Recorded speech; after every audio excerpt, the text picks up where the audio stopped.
mic. Yeah. All I need is one mic. Yeah. All I need is one mic.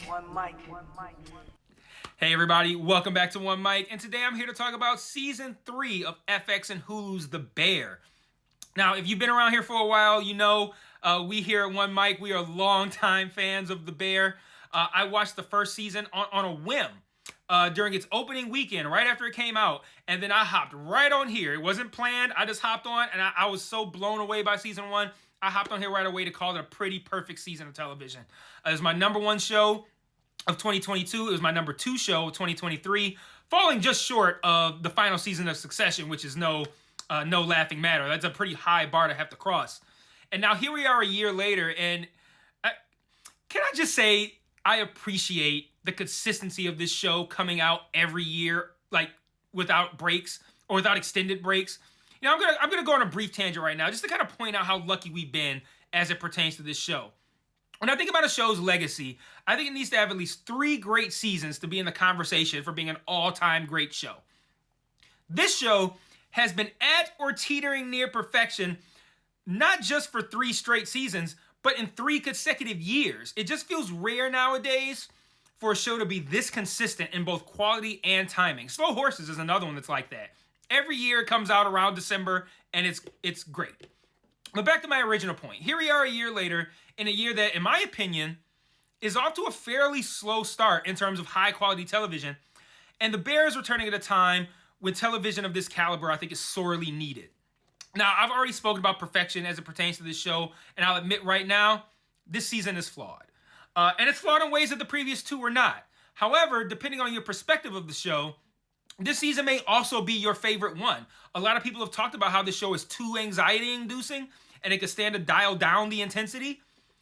I just finished recording a podcast with Daily DVR about Mayor of Kingstown, and at the end of that discussion, we talked about this show. And I'm the only one who finished the season at the time of this discussion. One of the podcasters said that they think this show isn't about the anxiety, which it's not, but it's about the trauma and how the characters cope with their own individual traumas within this trauma-inducing work environment. And I think that's a great assessment. Like, it's about the people. And if you're not so much here for the intensity, but more so for the heart and these characters and their pain and how they've dealt with it and how they overcome it, this might be your favorite season. So where did I land? Let's get into it. Hey everybody, I just want to take a small break from this review to talk about the various other ways you can engage with me on other platforms. If you're so inclined, and I understand why you wouldn't, I am an acquired taste, but you can join the Patreon where you can get extra content like retro reviews, where I review old shows and movies to see if they still hold up today, Mike's Musings, where I talk about shows I'm watching that I don't cover on the channel, or Mike's VOD, where you can commission me to watch a show, which I will then review on the channel. And if you want to engage with me and chat with me more directly, I also implore you to join the Discord and follow the Facebook page. I set up channels in the Discord for all of us to discuss the shows I'm reviewing on the channel, and I also drop new videos in there since it's the easiest platform for me to share to from my phone. The Facebook can be really fun because I sort of live comment on shows I'm watching, often while under the influence, I'm not going to lie. And I'll also share news there, both about television and film, and about myself as well. So if you like my content, you want to be more engaged, you think I'm charming, or you simply want to show support, feel free to sign up for the Patreon or join the Discord or Facebook today. Links to all platforms are in every video description. Remember to share all my shit to your respective social media platforms. And now back to this review. I want to start by saying that I'm here for both things. You know, I agree wholeheartedly that this show is about these characters and their trauma and how they overcome it. But boy, oh boy, do I like the intensity. And I think that's what makes this show special, is the ability to do both things. Keep your anxiety way up here, but also give you some quiet moments and show you some heart and some sweetness and make you laugh sometimes too. Now, personally, I think the intensity of this show is kind of overstated because it's the most emotionally impactful aspect of the show. But I think the show gives you just as much heart as it does anxiety. You know, this season, it dials down the intensity a little bit, which will be welcoming news for a great many of its fans. And it spends a large bulk of the season on the character stuff. We get a flashback episode about Tina. It shows how she came to work at the sandwich shop. It features a great scene with Mikey and John Bernthal's season Lee cameo. Sugar gives birth to her baby in this season in a great episode that is basically just her and Jamie Lee Curtis in very close proximity in a hospital room for the entire duration of the episode. And while I'm talking about close proximity, let me talk briefly about one of the reasons this show works so well, and that's how it's filmed. The intensity comes from the fact that everything is shot so tight. Like when two characters are having a serious conversation, their faces fill the frame. And I don't mean their collective two faces, like we cut back and forth to each person, and the frame is like 90% of their face. And it makes the viewer feel uncomfortably close to uncomfortable conversations, because they're never having comfortable conversations when you film it like that.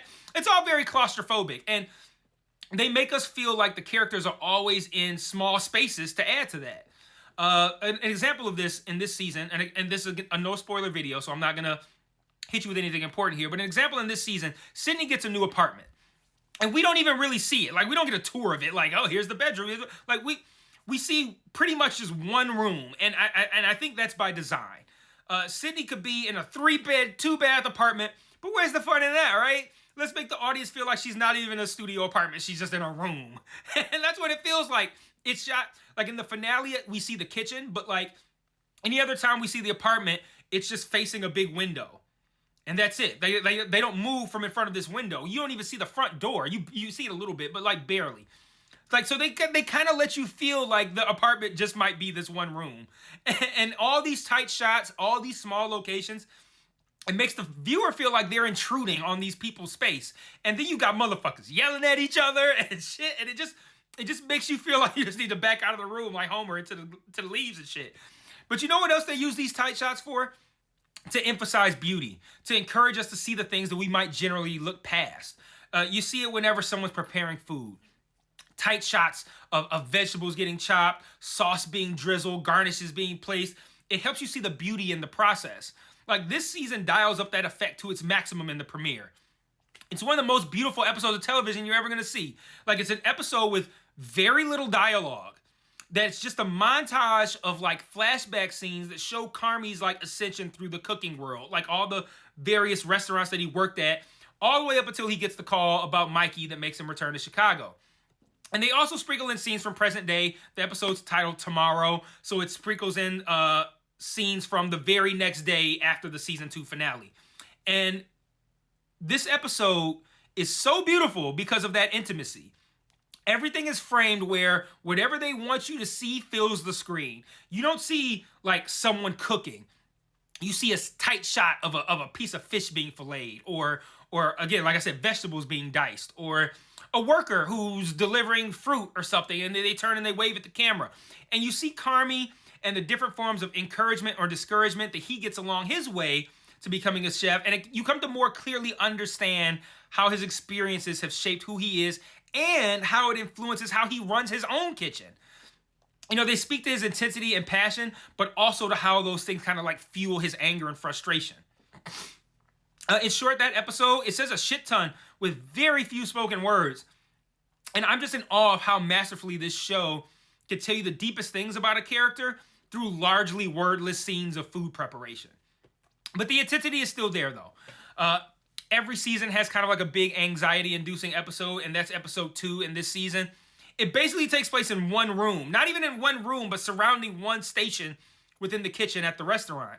And people are just arriving to work in the morning, and they're learning about all these ideas that Carmy has to improve the restaurant, but that he's decided on in their absence and without consulting them.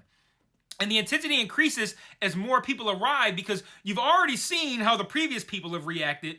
So it gets to a point where you're just like, oh my God, can more people stop arriving? Because this is way the fuck out of hand. And you get Richie and Carmy arguing, and episode 2 just flies off the handle. Episode 3 is a fairly intense one as well, but then the show kind of settles down for the rest of the season. Carmy wants to get a star for the restaurant, so he has a plan, the plan that makes everyone mad in episode 2, to show how the restaurant's going to set itself apart from others. And like I said, that's what prompts a lot of the chaos. But for the rest of the season, the focus, as it pertains to the restaurant anyway, is on maintaining the restaurant and making sure that it's prepared for potential reviews. At the same time, because a lot of these changes, costs are high. The restaurant's full every night, but they're not making enough money, and Uncle Jimmy is at the point where he's considering cutting his losses and backing out. Excuse me. We have a flashback episode with Tina. I mentioned that a moment ago. It's actually directed by Ayo Edebiri in her directorial debut. That's the woman that plays Sydney. I might say her name. You're like, who the fuck is that? She plays Sydney. That's a wonderful look back into Tina's past that helps contextualize a lot of her present day behavior. And not just her present day behavior, but her present day behavior when Carmy first returned to Chicago and wanted to come in and make all the rest changes in the shop. You've got Sugar giving birth, like I mentioned earlier, as well as the closing of Ever. That's the restaurant run by Chef Terry. That was the chef that was played by Olivia Colman. The finale takes place at a funeral for this restaurant. It's a metaphorical funeral, obviously, representing the last meal at this restaurant. It features a ton of real-life chefs. But the main B-plot of this season revolves around Sydney, who gets an offer to run another restaurant. This job will pay more than what she makes at the Bear, but most importantly, she could shed herself of the environment that Carmy creates. She has every reason to take this other job. At the same time, the people who gave her start at the Bear and who she's come to build real relationships with, they offer her a partnership stake in the Bear, and they pressure her to sign it all season. It's quite the dilemma, and when you talk about tension, it increases every time someone who cares about Sydney asks her to sign the agreement, and we know that deep down, not only is she considering not signing it, but she's considering going somewhere else. But it's to take better care of herself because the environment at the Bear is so fucking toxic. And she can't rely on Carmy to continue to say, I'm sorry, I'll do better, and then continue to be who he is, and then just apologizing again. And it's just a cycle, and she wants out of it, understandably so. But however, the season is not all good. This season, unlike the first two, it does have some flaws. And are these flaws the kind that make me down on the show? Absolutely the fuck not. But they exist, and they didn't exist in the past, so I'm obligated to address them. First off is Claire. And she was kind of a flaw last season. I admit I never fully bought into Claire and Carmy's relationship. And because of that, the continued emphasis on her in this season, combined with the fact that she doesn't even appear present day aside from one time, and it's not with Carmy, it's with the Facts, the Fact brothers, not F-A-C-T-S, it makes her an even bigger flaw this season. She's continuously brought up or shown in flashbacks in a manner that lets us know that Carmy is thinking about her and upset about how things ended in last season's finale. But he never approaches doing anything about it. He never talks to her. Weeks go by throughout the course of this season. People are like, hey, Carmy, you should call Claire and apologize. And I'm like, he hasn't spoken to her in weeks.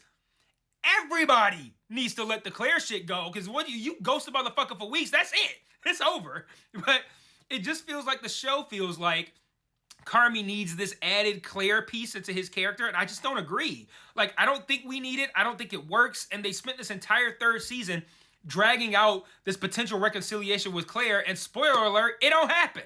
So, now, it may happen in season 4. That's not a spoiler that it doesn't happen, because this season is part 1 of a total story. It ends with a to be continued. So, season 4 is going to be the second half of what we've seen. So when I say they don't reconciliate this season, that doesn't mean that they won't, but they don't by the midway point, which is the end of the season. The midway point of the story, as in the end of this season. Yeah, so the emphasis on Claire, it just feels really forced, and with her not even appearing in present day, aside from the one scene with the Fact brothers, it's almost like the show itself is reluctant to feature her.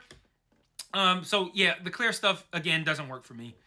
Another flaw, and I can see a lot of you disagreeing with me here, but I actually feel like they reduced the intensity too much, and then they front-loaded it. Like I said at the top, I feel like this show is great because it can do both. It feels like the creators listened to the fans and said, okay, we'll tone it down, instead of continuing to make the show that they want to make. I feel like the show has historically done a great job of balancing the intensity and the beauty. But this season, it felt like they said, let's get the intensity out of the way early, then we'll just mellow out the whole rest of the season. And again, I'm sure that's very welcoming for a lot of you, but I wager those same people are the same ones who said that the show should not be a binge. It should be a week-to-week show, which I agree with for seasons 1 and 2, but I challenge anyone who says this show should be week-to-week to complete this season and tell me if you'd be happy with watching those final 7 episodes, 30 minutes at a time, week to week. You wait a week, you get a 30-minute backstory episode about Tina. You wait another week, you got to hear about Claire or some shit. Like, I'd be willing to bet that there'd be a lot of, that was good, but I waited a week for that. Like, I personally really enjoy the intensity, and I kind of missed it in those final 7 episodes. Lastly is the finale itself. It's the funeral, like I said, for Chef Terry's restaurant ever. And anybody who's anybody is there. Carmy invites Sydney, the chefs we've seen in the past, like Joe McHale's character, Will Poulter's character. They're all there. And there's also a lot of real life chefs there, just like Fak, Neil. And I know they're real life chefs because I looked it up after watching the episode because I thought, man, a lot of those chefs really dragged this episode down. And I get it. You want to be like a love letter to the industry, right? And you want to be a love letter to the community, and the Chicago community, the cooking community, all that. But those people aren't actors, and it really fucking showed. Like, they have a sequence where Will Poulter's character keeps asking questions of one of the real life chefs, and the chef's delivery is so low energy. It's so monotone. It's like he's reading cue cards. Like someone's behind Will Poulter holding up cue cards for this guy to read. And then at one point, they cut from that conversation to Richie in the kitchen having a conversation with the characters from the Forks episode from last season, the ones that he worked in the back with. And it's a regular conversation, but because these people are actors, it's instantly more lively and energetic and engaging. And when you have scenes like that, constantly contrasting with these boring stories that these real life chefs are monotonely telling, because again, they're not actors and they're not even trying to be because they're playing themselves, it just makes for a kind of an unpleasant experience. But all in all, this is still a great season of The Bear and a great season of television. For me, because it is less than perfect and the first two seasons, particularly the first one, are perfect, I'd rank this season as third of the three, but that's not to say that it's not great. Like, that's why I didn't even want to say I rank it last, because people just like, oh, and they start defending it. I'm like, everything has to be last. Like, everything can't be first place. Just because something is last place doesn't mean it was bad. It just means that the other things are better. All things can be great, and this is just the least great of the three. And that's what I'm saying right now. It'll still be in my top 10 this year. This is still one of the best television shows to ever be made, and I absolutely love it to death. But let me know what you thought in the comments. And just like season 3 is to be continued, so is this review. I'll see you guys whenever they put out season 4, probably in another year, and we'll talk about that conclusion. And until then, peace.